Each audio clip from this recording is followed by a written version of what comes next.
जय गुरु जी, शुक्राना गुरु जी। मेरी प्यारी संगत जी, गुरु जी का अनंतम अनंतम शुक्राना, लख लख बार शुक्राना। सबसे पहले गुरु जी के दर्शन करो।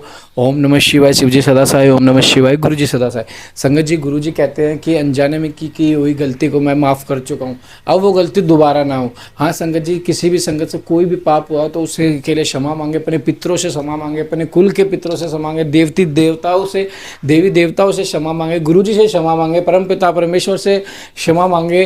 क्योंकि अनजाने में की हुई गलती की सजा कोई नहीं देता संगत जी।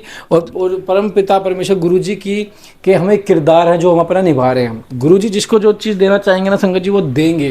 पाठ के एंड में मैंने आपको एक ऐसी चीज़ बताई है, जिस किसी के भी एबॉर्शन की या कोई ऐसी कोई गलती हुई थी, जिन किसी के मतलब डिसकैरेज या वगैरह हो गया था, तो उसके लिए संगत जी पाठ के एंड में मैंने आपको एक ऐसा चीज़ बताई है, जिससे वो चीज़ आप करना शुरू करना, देखना आपके घर में कितना फल लगेगा, कितना फल लगेगा। क्योंकि संगत जी गुरु जी हर चीज़ का एक निवारण बताते हैं, उसको करना हमारे हाथ में है, हम कर सकते हैं। और वो दोबारा पाप तो देखो, दोबारा तो ऐसी चीज़ कभी गलती होगी नहीं। और कोई भी संगत परेशान ना हो कि हमसे ये हुआ, तो गुरु जी ने वो सत्संग सुनवा के या आज का पाठ सुनवा के उस चीज़ से आपको मुक्त कर दिया। बस अब आपको करना क्या है, शिव पुराण के पाठ को एंड तक सुने, चैनल को सब्सक्राइब करके बेल आइकन को प्रेस करें। और संगत जी महासमाधि दिवस की सेवा का मैं बार बार बता रहा हूँ, अगर किसी को भी वो हो, किसी को भी कॉन्ट्रीब्यूशन करना हो, कोई भी सेवा करना चाहता हो, तो हमें कॉन्टैक्ट कर सकते हैं। ठीक है संगत जी, क्योंकि जय गुरु जी, शुक्राना गुरु जी, सेवा का मौका बहुत किस्मत से मिलता है। जय गुरु जी, शुक्राना गुरु जी। जय गुरु जी। उमा संहिता। भगवान श्री कृष्ण के तप से संतुष्ट हुए शिव और पार्वती का उन्हें अभिष्ट वर देना तथा शिव की महिमा। जो रजोगुण का आश्रय ले संसार की सृष्टि करते हैं, सत्वगुण से संपन्न हो सातों भुवनों का धारण पोषण करते हैं, तमोगुण से युक्त हो सबका संहार करते हैं तथा त्रिगुणमयी माया को लांग कर अपने शुद्ध स्वरूप में स्थित रहते हैं, उन सत्यानंद स्वरूप अनंत बोध में निर्मल एवं पूर्ण ब्रह्म शिव का हम ध्यान करते हैं। वे ही सृष्टि काल में ब्रह्मा पालन के समय विष्णु और संहार काल में रुद्र नाम धारण करते हैं तथा सदैव सात्विक भाव को अपनाने से ही प्राप्त होते हैं। ऋषि बोले, महाज्ञानी व्यास शिष्य सूत जी, आपको नमस्कार है। आपने कोटि रुद्र नामक चौथी संहिता हमें सुना दी। अब उमा संहिता के अंतर्गत नाना प्रकार के उपाखनों से युक्त जो परमात्मा शाम सदाशिव का चरित्र, उसका वर्णन कीजिए। सूत जी ने कहा कि सोनकादि महर्षियों भगवान शंकर का मंगलमय चरित्र परम दिव्य एवं भोग और मोक्ष को देने वाला है। तुम लोग प्रेम से इसका श्रवण करो। पूर्व काल में मुनिवर व्यास ने संत कुमार के सामने ऐसे ही पवित्र प्रश्न को उपस्थित किया था और इसके उत्तर में उन्होंने भगवान शिव के उत्तम चरित्र का गान किया था। उस समय पुत्र की प्राप्ति के निमित्त श्री कृष्ण के हिमवान पर्वत पर जाकर महर्षि अपमन्यु से मिलने, उनकी बताई हुई पद्धति के अनुसार भगवान शिव की प्रसन्नता के लिए तप करने, उनके तप से प्रसन्न होकर पार्वती, कार्तिकेय तथा गणेश सहित शिव के प्रकट होने तथा श्री कृष्ण के द्वारा उनकी स्तुति पूर्वक वरदान मांगने की कथा सुनाकर संत कुमार जी ने कहा कि श्री कृष्ण का वचन सुनकर भगवान भव उनसे बोले, वासुदेव, तुमने जो कुछ मनोरथ किया है वह सब पूर्ण होगा। इतना कहकर त्रिशूलधारी भगवान शिव फिर बोले, यादेवंदर, तुम्हें साम नाम से प्रसिद्ध एक महापराक्रमी बलवान पुत्र प्राप्त होगा। एक समय मुनियों ने भयानक संवर्तक सूर्य को शाप दिया था कि तुम मनुष्य योनि में उत्पन्न होगे, अतः वह संवर्तक सूर्य ही तुम्हारे पुत्र होंगे।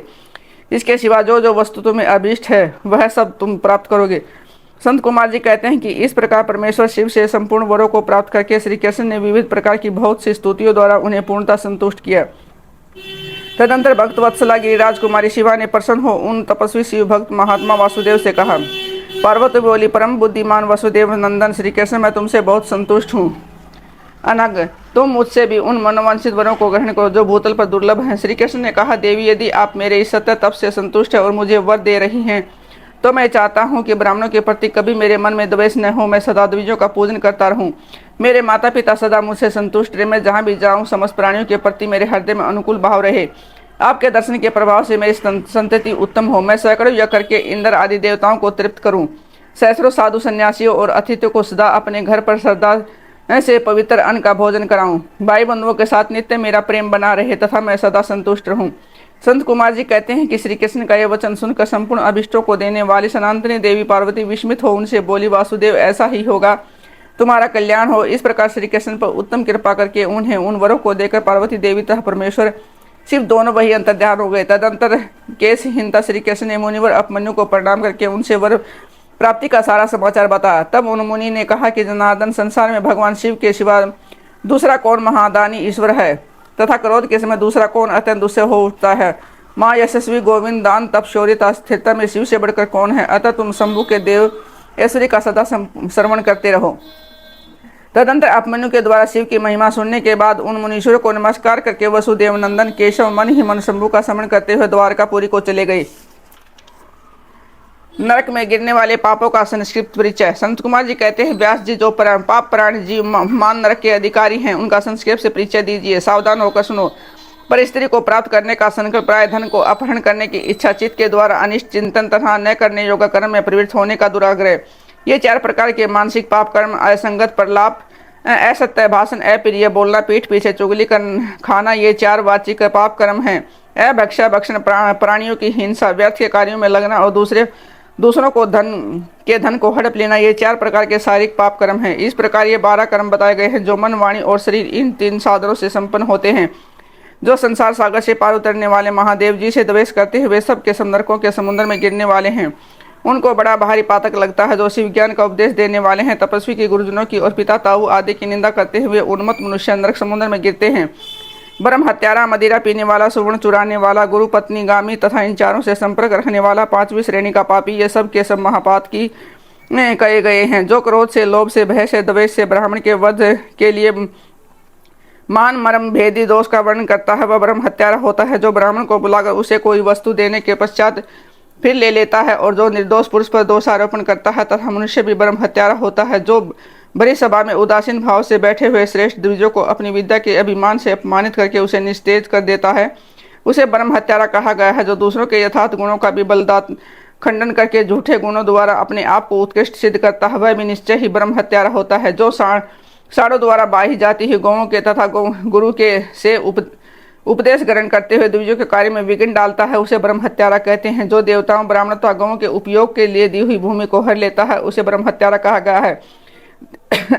देवता और ब्राह्मण के धन को हर लेना तथा अन्याय से धन कमाना ब्रह्म हत्या के समान ही पातक जानना चाहिए। जिस किसी व्यर्थ नियम यज्ञ को ग्रहण करके उसे त्याग देना तथा 5 महायोगों का अनुष्ठान न करना मदिरा पान के समान पातक बताया गया है। पिता और माता को त्याग देना, झूठी गवाही देना, ब्राह्मण से झूठा वादा करना, शिव भक्तों को मांस खिलाना तथा अभक्ष्य वस्तुओं का भक्षण करना ब्रह्म हत्या के तुल्य कहा गया है। वन में निरपराध प्राणियों का वध कराना भी ब्रह्म हत्या के ही तुल्य है। साधु पुरुष को चाहिए कि वह ब्राह्मण के धन को त्याग दे, उसे धर्म के कार्य में न लगाए, अन्यथा ब्रह्म हत्या का दोष लगता है। गौओं के मार्ग में, वन में, गांव में जो लोग आग लगाते हैं वे ब्रह्म हत्या ही करते हैं। इस तरह के जो भयानक पाप हैं वे ब्रह्म हत्या के समान माने गए हैं। ब्राह्मण के द्रव्य का अपहरण करना, पैतृक संपत्ति के बंटवारे में उलटफेर करना, अत्यंत अभिमान, अधिक क्रोध करना, पाखंड फैलाना, कृतघ्नता करना, विषयों में अत्यंत आसक्त होना, कंजूसी करना, सत्पुरुषों से द्वेष रखना, पर स्त्री समागम करना, श्रेष्ठ कुल की कन्याओं को कलंकित करना, यज्ञ, बाग बगीचे, सरोवर तथा स्त्री पुरुषों का विक्रिय करना, तीर्थ यात्रा, उपवास तथा व्रत एवं उपनयन आदि का सौदा करना, स्त्री के धन से जीविका चलाना, स्त्रियों की से अत्यंत वशीभूत होना, स्त्रियों की रक्षा न करना तथा छल से प्राय स्त्रियों का सेवन करना, ब्रह्मचर्य आदि व्रतों को त्याग देना, दूसरों के आचार का सेवन करना, शास्त्रों का अध्ययन करना, सूखे तर्क का सहारा लेना, देवता, अग्नि, गुरु, साधुता, ब्राह्मण की निंदा करना, पितृयज्ञ और देवियों को त्याग देना, अपने कर्मों का परित्याग करना, बुरे स्वभाव को अपनाना, नास्तिक होना, पापों में लगना और सदा झूठ बोलना, इस तरह के पापों से युक्त स्त्री पुरुष को उत्पात ही कहा गया है। जो मनुष्य गौओं, ब्राह्मण, कन्याओं, स्वामी, मित्रता, तपस्वी महात्माओं के कार्य नष्ट कर देते हैं वे नरगामी माने गए हैं। जो ब्राह्मणों को दुख देते हैं, उन्हें मारने के लिए शस्त्र उठाते हैं, जो द्विज होकर शूद्रों की सेवा करते हैं, जो काम व मदिरा पान करते हैं, जो पाप परायण, क्रूर तथा हिंसा के प्रेमी हैं, जो गौशाला में, अग्नि और जल में, सड़कों पर, पेड़ों की छाया में, पर्वतों पर, बगीचों में तथा देव मंदिरों के आसपास मल मूत्र का त्याग करते हैं, बांस, ईंट, पत्थर, काठ, सींग और कीलों द्वारा जो रास्ता रूंगते या रोकते हैं, दूसरों के खेत आदि की सीमा मिटा देते हैं, छल से समन करते हैं, छल कपट करके कार्यों में लगे रहते हैं, किसी को ठग कर लाए गए वे पाक अंता वस्त्रों का छल से उपयोग करते हैं, जो स्त्री, पुत्र, मित्र, बाल, वृद्ध, दुर्लभ, आतुर, वृद्ध, अतिथि तथा बंधुजनों को भूखे छोड़कर स्वयं खा लेते हैं, जो जितेंद्रिय पुरुष स्वयं इन नियमों को ग्रहण करके फिर उन्हें त्याग देते हैं, संन्यास धारण करके भी फिर से घर बसा लेते हैं, जो शिव प्रतिमा का भेदन करने वाले हैं, गौओं को क्रूरतापूर्वक मारते हैं और बारंबार उनका दमन करते हैं, जो दुर्बल पशुओं का पोषण नहीं करते, सदा उन्हें छोड़े रखते हैं, अधिक भार लाद कर उन्हें पीड़ा देते हैं तथा सैन्य होने पर भी बलपूर्वक उन्हें हल या गाड़ी में जोतते हैं अथवा उनसे ऐसा ये बोझ खिंचवाते हैं, जो पशुओं को खिलाए बिना ही भार ढोने या हल खींचने के काम में जोत देते हैं, बंधे हुए भूखे पशुओं को चरने के लिए नहीं छोड़ते, जो भार से घायल, रोग से पीड़ित और भूख से आतुर गाय बैलों का यत्न पूर्वक पालन नहीं करते, वे सब के सब गौ हत्यारे नरकगामी माने गए हैं। जो पापिष्ट मनुष्य बैलों के अंडकोश कुटवाते हैं और बंध्या गाय को जोतते हैं, वे महानार ही की हैं, जो आशा से घर पर आए हुए भूख प्यास और परिश्रम से कष्ट पाते हुए भी अन्न की इच्छा रखने वाले अतिथियों, अनाथों, स्वाधीन पुरुषों, दीनों, बाल, वृद्ध, दुर्बल तथा रोगियों पर कृपा नहीं करते वे मूड नगर के समुद्र में गिरते हैं। मनुष्य जब मरता है तब उसका कमाया हुआ धन घर में ही रह जाता है। भाई बंधु भी शमशान तक जाकर लौट आते हैं। केवल उसके लिए हुए पाप और पुण्य ही परलोक के पथ पर जाने वाले उस जीव के साथ जाते हैं जो और चिंता की सीमा को लांघकर मनमाना कर वसूल करता है तथा दूसरों को दंड देने में ही रुचि रखता है, वह राजा नरक में पकाया जाता है। जिस राजा के राज्य में प्रजा घूसखोरों अपनी रुचि के अनुसार कम दाम देकर अधिक कीमत का माल लेने वाले अधिकारियों तथा चोर डाकुओं से अधिक स्थायी जाती है तथा वह राजा भी नरकों में पकाया जाता है। प्राय स्त्रियों के साथ वे विचार और चोरी करने वाले प्रचंड पुरुषों को जो पाप लगता है वह परगामी स्त्री राजा को भी लगता है। जो साधकों को चोर और चोर को साधु समझता है बिना विचार ही निपराध को प्राण दंड दे देता है, वह राजा नरक में पड़ता है। जिस किसी प्राय द्रव्य को सरसों बराबर भी चुरा लेने पर मनुष्य नरक में गिरते हैं, उसमें संशय नहीं है। इस तरह के पापों से युक्त मनुष्य मरने के पश्चात यातना भोगने के लिए नूतन शरीर पाता है जिससे संपूर्ण आकार अभिव्यक्त रहते हैं। इसलिए किए हुए पाप का प्रायश्चित कर लेना चाहिए, अन्यथा 100 करोड़ कल्पों में भी बिना भोगे हुए पाप का नाश नहीं हो सकता। जो मनवाणी और शरीर द्वारा स्वयं पाप करता, दूसरों से कराता था, किसी के दुष्कर्म का अनुमोदन करता है, उसके लिए पाप गति ही फल है। पापियों और पुण्य आत्माओं की यमलोक यात्रा। सनत कुमार कहते हैं, व्यास जी, मनुष्य 4 प्रकार के पापों से यमलोक में जाते हैं। यमलोक अत्यंत भयदायक और भयंकर है।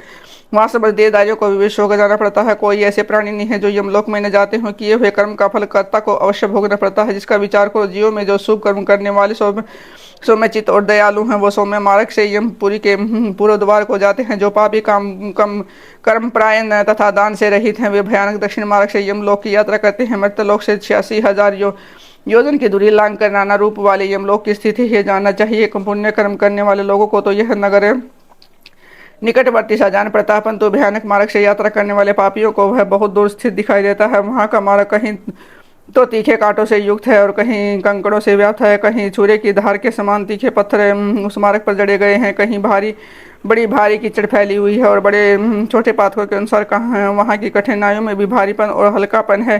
कहीं यमपुरी के मार्ग पर लोहे की सुई के समान तीखे डाब फैले हुए हैं। तदंतर यमपुरी के मार्ग की भीषण यातनाओं और कष्टों का वर्णन करके संत कुमार जी ने कहा कि व्यास जी, जिन्होंने कभी दान ही नहीं किया वे लोग ही इस प्रकार दुख उठाते हैं और सुख की यातना करते हैं। उस मार्ग पर जाते हैं जिन्होंने पहले से ही दान रूपी पाथे ले रखा, वे सुखपूर्वक यमलोक की यात्रा करते हैं। इस रीति से कष्ट उठाकर पापी जीव जब प्रेतपुरी में पहुंच जाते हैं, जब उनके विषय में यमराज को सूचना दी जाती है, उनकी आज्ञा पाकर दूत उन पापियों को यमराज के आगे ले जाकर खड़े करते हैं। वहाँ जो शुभ कर्म करने वाले लोग होते हैं उनको यमराज स्वागत पूर्वक आसन देकर पाद और आज्ञा निवेदन करके प्रिय बर्ताव के द्वारा सम्मानित करते हैं और कहते हैं, वेदोक्त कर्म करने वाले महात्माओं, आप लोग धन्य हैं जिन्होंने दिव्य सुख की प्राप्ति के लिए पुण्य कर्म किया है। अतः आप लोग दिवांगनाओं के भोग से भूषित तथा संपूर्ण मनोवांछित पदार्थों से संपन्न निर्मल स्वर्गलोक में जाइए। वहाँ मान भोगों का उपभोग करके अंत में पुण्य के क्षीण हो जाने पर जो लोग कुछ थोड़ा सा अशुभ शेष रह जाए उसे फिर यहाँ आकर भोगिएगा। जो धर्मात्मा मनुष्य होते हैं वे मानो यमराज के लिए मित्र के समान है। वे यमराज को सुखपूर्वक सौम्य धर्मराज के रूप में देखते हैं, किंतु जो क्रूर कर्म करने वाले हैं वे यमराज को भयानक रूप में देखते हैं। उनकी दृष्टि में यमराज का मुख दाढ़ों के कारण विकराल जान पड़ता है, नेत्र टेढ़ी भौं से युक्त प्रतीत होते हैं, उनके केस ऊपर को उठे होते हैं, दाढ़ी मूछ बड़ी बड़ी होती हैं और होठ ऊपर की ओर फड़कते रहते हैं। उनके 18 भुजाएं होती हैं, वे कुपित काले कोयलों के ढेर से दिखाई देते हैं। उनके हाथों में सब प्रकार के अस्त्र शस्त्र उठे होते हैं।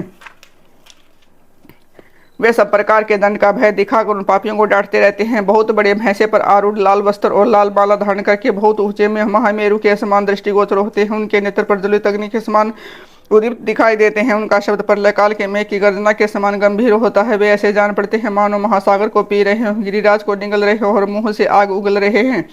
उनके समीप प्रलयकाल की अग्नि के समान प्रभाव वाले मृत्यु देवता खड़े रहते हैं। काजल के समान काले काल देवता और भयानक कृतांत देवता भी रहते हैं। इनके शिवा मारी उग्र महामारी भयंकर कालरात्रि अनेक प्रकार के रोग तथा भांति भांति के भयावह कुष्ठ मूर्तिमान हो, हाथों में शक्तिशूल अंश अंकुश पासे चक्र और खड़ग लिए खड़े रहते हैं। वज्रतुर मुख धारण करने वाले रुद्रगण अक्षुर तर्कस और धनुष धारण किए हुए वहाँ उपस्थित होते हैं। सभी नाना प्रकार के आयुध धारण करने वाले महावीर एवं भयंकर हैं। इनके अतिरिक्त असंख्य महावीर यमदूत जिनकी अंग कांति काले कोयले के समान काली होती है, संपूर्ण अस्त्र शस्त्र लिए बड़े भयंकर जान पड़ते हैं। ऐसे परिवार से घिरे हुए घोर यमराज तथा भीषण चित्रगुप्त को पापिष्ट प्राणी देखते हैं। यमराज उन पाप कर्मियों को बहुत डांटते हैं और भगवान चित्रगुप्त धर्मयुक्त वचनों द्वारा उन्हें समझाते हैं।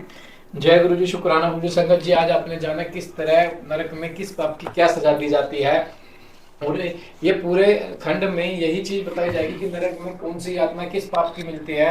काफी ज्यादा सत्संग आते हैं कि हमसे गलती हुई थी अनजाने में, कि अबॉर्शन हो गया, इस टाइप में काफी संगत के सत्संग आ रहे हैं। तो संगत जी, आप टेंशन मत लीजिए, गुरुजी ने आपको माफ कर दिया है। जब गुरुजी ने आपको वो सत्संग सुनवा दिया ना, तो वो सत्संग सुनवाते समय ही आपको माफ कर दिया जाए।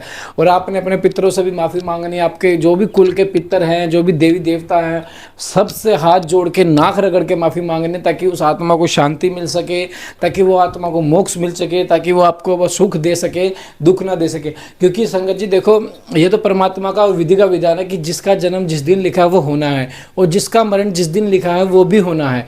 तो आप और हम तो सिर्फ उस मालिक के किरदार हैं जो हम निभा रहे हैं, तो वो सब कुछ निश्चित है। तो आप अपने आप को इतना गिल्ट फील मत कीजिए कि ऐसा हुआ ऐसा ना। वो अनजाने में एक गलती थी जिसके लिए गुरुजी ने क्षमा कर दिया है। और संगत जी, हो सके तो आप उसका श्राद्ध भी निकालें। अगर आप उनका श्राद्ध निकालोगे तो देखना आपको जरूर फल मिलेगा। शायद इसका निवारण यही हो, या अभी एकदम दिमाग में गुरुजी ने ठोक डाला कि उनका भी श्राद्ध, क्योंकि वो भी तो आपके परिवार का एक हिस्सा बन चुके थे, लेकिन अब वो जिस जीवन में नहीं आ सके तो उनकी गलती नहीं है और आपकी गलती नहीं, तो परमात्मा का विधि विधान है। तो संगत जी, गुरुजी बस ये कहना चाहते हैं, उसके नाम का भी जरूर एक श्राद्ध निकालें, अमावस वाले दिन जरूर उसका नाम भी ले, उसका भी नाम ले जरूर एक बार, ताकि उसको भी वो चीज़ लग सके, ताकि वो अगर भटक भी रहे हो, वैसे गुरुजी उसकी आत्मा को जरूर शांति देंगे, मोक्ष देंगे। क्योंकि जो शिव पुराण सुन रहा है ना, वो जिसके घर में ये मिस हैपनिंग हुई है, समझ लो उसका कष्ट कट चुका है।